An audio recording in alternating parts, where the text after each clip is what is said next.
मुसलमान आखिरकार नबी करीम से इतनी मोहब्बत क्यों करते हैं?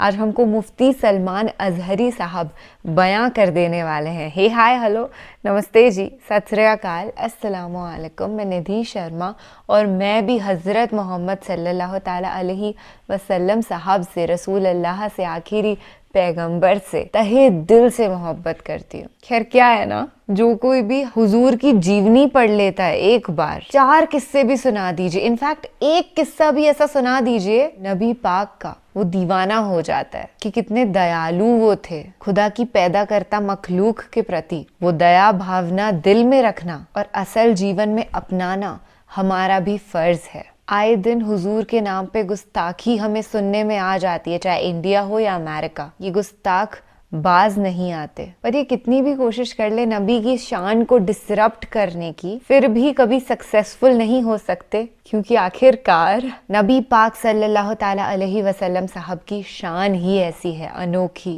तो आपको ज्यादा इंतजार नहीं करवाएंगे हम, ना इंतजार मुझसे हो रहा है। So without any further due let's go for it folks. Allah का कलाम भी इस वीडियो के अंदर सुनने मिल सकता है, तो दीन की शान में सर ढकना मेरी भी जिम्मेदारी है। मैं तुम्हें बताता हूँ हमारी मोहब्बत मेरे आका से क्यों इतनी ज्यादा है, क्यों इतनी ज्यादा है कि एक वजह बताता हूँ। मक्का मुकर्रमा में एक सहाबी थे हजरत सुहैब। हजरत सुहैब ये जवान थे, इनकी उम्र 25 से 27 साल की, और इनकी जवानी का हाल ये था कि निहायत ही उम्दा और महंगी खुशबू इस्तेमाल करते। मक्का की गलियों से गुजरते तो इनकी खुशबू आती थी। बड़े रईस खानदान से थे, लेकिन मेरे आका के दामन में जब आए, बाप कट्टर दुश्मन था, माँ भी कट्टर दुश्मन थी मेरे आका की। वो नहीं चाहते थे कि सुहैब हमारा मोहम्मद सल्लल्लाहु अलैहि वसल्लम के साथ जाए, इसलिए कि रसूल पाक के सहाबा में अक्सर गरीब थे, एक अमीर का बेटा कैसे आ जाएगा। माँ बाप रोकते रहे, लेकिन ये मोहब्बत बढ़ती ही रही। एक बात याद रखें, दीवानों का हाल ही ये होता है, जब जब इन्हें हुजूर से रोका जाता है मोहब्बत में इजाफा ही होता जाता है। सुभान अल्लाह। हमने देखा है मोहब्बत में इजाफा ही होता जाता है। उस सुहैब को माँ भी रोकती रही, बाप भी रोकते रहे। वक्त ऐसा आया कि बाप ने धमकी दी कि अगर तू वहां जाना ना छोड़ेगा तो तेरे साथ में बहुत बुरा सलूक करूंगा।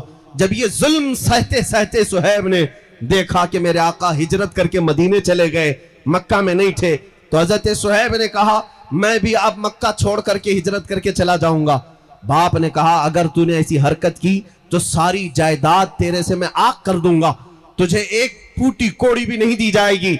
हजरत सुहैब ने कहा जो लिखवाना है मुझसे लिखवा लो, जायदाद तुम्हें मुबारक, मालो दौलत तुम्हें मुबारक, मैं मदीने का मुसाफिर मदीने चल के रहूंगा। बाप ने कहा सारी चीजें कर ली गई, जायदाद खत्म, कुछ देने को तैयार नहीं। सुहैब तन्हा सिर्फ बदन पर जो कपड़े पहने थे निकल पड़े मदीने के रास्ते पर। अभी थोड़ी ही दूर गए थे, पीछे से मां पुकारती है, कहती है सुहैब तुझे पता है तेरे जिस्म पर जो कपड़े हैं वो हमारी कमाई के हैं, हमारे पैसों के हैं, हमारे पैसों के कपड़े पहन करके तू मोहम्मद के पास जाएगा। हजरत सुहैब वापस घर आए, उन कपड़ों को भी उतार दिया और टाट के कपड़े, गोनी का लिबास अपने जिस्म पर डाल दिया और कांटों से बटन बना करके उन्हीं टाट के कपड़ों में वो मक्का से हिजरत करके निकल पड़े। उन्हें कोई चीज रोकने वाली नहीं थी। सुहैब जब अपने घर से हिजरत करके निकले, इतने पर भी बस नहीं हुआ, उनके जालिम बाप ने पैसे दे करके मक्का के बड़े बड़े गुंडों को बुलाया और कहा कि मेरा बेटा मदीने के रास्ते पर है, जहां मिलेगा खूब मारो, इतना मारो कि जख्मी होकर वापस वो हमारे घर आ जाए। पैसा लेकर के गुंडे आए, बीच रास्ते में सुहैब तन्हा थे, तन्हा उस आशिक रसूल को गुंडों ने घेर लिया। कभी कोई इधर से नोचता है, कभी इधर से नोचता है, मुक्के मारे जा रहे हैं। वो तन्हा मेरे आका का गुलाम मुकाबला तो करता रहा, लेकिन इतने मार खाया कि नाक पूरी फट गई और खून जारी हुआ, जख्मों से पूरा चेहरा सूज गया, घुटने फूट गए, जगह जगह जख्म हुए, थक हार करके जमीन पर लेट गए। उन गुंडों ने कहा चल वापस मक्का चले जा, इसी में तेरी आफियत है। सुहैब ने कहा अब तो एक बार मैं छोड़ चुका, मौत आएगी तो मेरे मुस्तफा की तलाश में आएगी, इस रास्ते में ही आनी है तो आ जाए, वो भी थक हार करके चले गए। ए मेरे अजीजों, ए दीवानगाने इश्क़ मोहम्मद, दुनिया आज भी तुम्हारे साथ ही हशर करने को तैयार है। इन जालिमों को बता देना, मॉब लिंचिंग तुम करके किसी आशिक के इश्क को कभी नहीं छीन सकोगे। जितने तुम मारोगे इंशाअल्लाह उतनी ही हमारे इश्क रसूल में इजाफा होगा। सुहैब को मार करके, तोड़ करके, जख्मी करके देख लिया, वापस वो मायूस होकर चले आए। जानते हो पूरा दिन जख्मों की हालत में चूर चूर वो वहीं पड़े रहे। दूसरे दिन कुछ होश आया तो पैदल सफर करके मदीने आ रहे हैं। 9 दिन का सफर, 9 दिन का सफर, 425 किलोमीटर का सफर है मक्का से मदीना। ये पैदल चले आ रहे थे मेरे आका के इश्तियाक में, मेरे आका की मोहब्बत में। इधर मदीने तैयबा में सहाबा कहते मगरिब की अजान का वक्त था। मेरे आका सल्लल्लाहु तआला अलैहि वसल्लम मस्जिद से बाहर आए और करीब अपनी गर्दन ऊंची कर करके बार बार उस तरफ देख रहे हैं जो सफर का रास्ता था।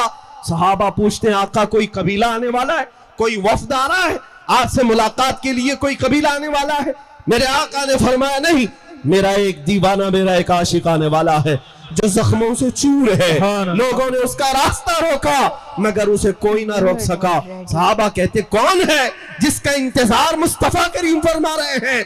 थोड़ी देर के बाद सहाबा कहते हैं जख्मों से चूर, खून में लथपथ, तात के कपड़े जगह जगह से फटे हुए। हमने देखा तो ये तो सुहैब है जो मक्का के मालदार का बेटा, जिसकी खुशबू इतनी महंगी थी कि लोग सूंघने के लिए आया करते। आज वो जख्मों से चूर मदीने में आ रहा है। मेरे आका बढ़ करके आगे चलते हैं। जैसे ही सुहैब करीब आए, आका ने सीने से सीना लगा लिया, मुआनका किया और अपने बदन पर जो चादर थी वो निकाल करके सुहैब रूमी को पहनाया और कहा अल्लाह तेरा भला करे। हजरत सुहैब के जुमले सुनो। ऐ मेरे अजीजों, यही मेरे बयान करने का मकसद है। जिसको लोगों ने तोड़ा, माँ ने मारा होगा, बाप ने मारा होगा, गुंडों ने पीटा होगा, माल छीन लिया होगा, लेकिन जब वो थका हारा गुलाम मदीने पहुंचता है, मेरे आका के सीने से सीना लगता है, रसूल पाक चादर पहनाते हैं, तो देखो सहाबा कहते हैं सुहैब के चेहरे पर हमने खुशियों के आसार देखे। ऐसा लगता था कोई जख्म भी नहीं, कोई दर्द भी नहीं। उसके बाद अपने दोनों हाथ फैलाकर कहता है, सुहैब कहता है मेरे दोस्तों, अब तो मुझे किसी गम का एहसास भी नहीं। दुनिया छूटती है छूटे, मुस्तफा की चादर मेरे पास है। नारे तकबीर, अल्लाहु अकबर, नारे रिसालत, या रसूल सुभान अल्लाह, सुभान। वो सुहैब है, जानते हो जिंदगी भर मदीने तैयबा में उसी चादर पर बसर करते रहे। और जब मौत का वक्त करीब आया, वसीयत करके जाते हैं लोगों, मेरी ये चादर मुझसे जुदा ना करना, जब मुझे कफन देना तो इसी चादर में कफन देना। इसलिए कि दुनिया में अगर सबसे ज्यादा मोहब्बत करने वाली कोई जात है तो वो माँ होती है, बाप होता है। लेकिन मेरे साथ तो मामला ये है, मुझसे मोहब्बत करने वाली माँ ने भी छोड़ दिया, बाप ने भी छोड़ दिया। मेरी अजीज माँ ने मेरे कपड़े उतरवाए। किसी की माँ छोड़ दे, बाप छोड़ दे, उस वक्त मदीने का आका तन्हा नहीं छोड़ता। सुभान अल्लाह, हमारी मोहब्बत की वजह, यह है हमारी मोहब्बत की वजह। अजीजान गिरामी, मैं दुनिया को एक कहता हूं, अगर माँ भी हमारी छोड़ दे, बाप भी हमारा छोड़ दे, मगर गुंबदे खजरा का मक्खी हमें तन्हा नहीं छोड़ता, वो तन्हा कभी नहीं होने देता। एक रिवायत मौजूद है, तुम समझते क्या हो नौजवानों? हो सकता है आज तुम्हें ये ग्लैमर की दुनिया ने का देखा हो, तुम्हें ये बॉलीवुड और हॉलीवुड की फिरकियों ने अपनी तरफ खींच लिया होगा। मैं समझता हूं हमारे बच्चे थोड़ी देर के लिए भटक गए होंगे, लेकिन सिर्फ अखलाक में, अमाल में। लेकिन आज भी तुम्हारे सीने में मेरे आका का वो चिराग जल रहा है। अगर हुजूर की मोहब्बत का चिराग ना होता तो इस मजमे में आते भी नहीं। Exactly, और मुझे जो भी पता नहीं है देखते। मुझे सुनने वाले होते कौन हैं, जाहिर सी बात है। वाह वाह वाह। आशिक मैंने के महसूस रसूल किया होते हैं। है, मुझ जैसे खतीब को खतीब क्या बहुत होता कम है, लोग कमेंट्स सुनते में हैं। बताइए। वैसे तो दूर बैठ के बहुत सुनते हैं, लेकिन करीब आने वालों को मैंने महसूस किया है। कई लोग ये सोचते हैं ये मौलाना के साथ खड़े रहेंगे, कल को हम पे भी केस हो जाएगा, ये फुल रडार में है, इनको भी पकड़ लेंगे, उनको भी पकड़ लेंगे। लेकिन अल्हम्दुलिल्लाह यहाँ जो बैठे हुए हैं, ये यहाँ जो आए हुए हैं, ये वो लोग हैं जिनको दुनिया डराती नहीं। या दुनिया डराए तो ये डरते नहीं।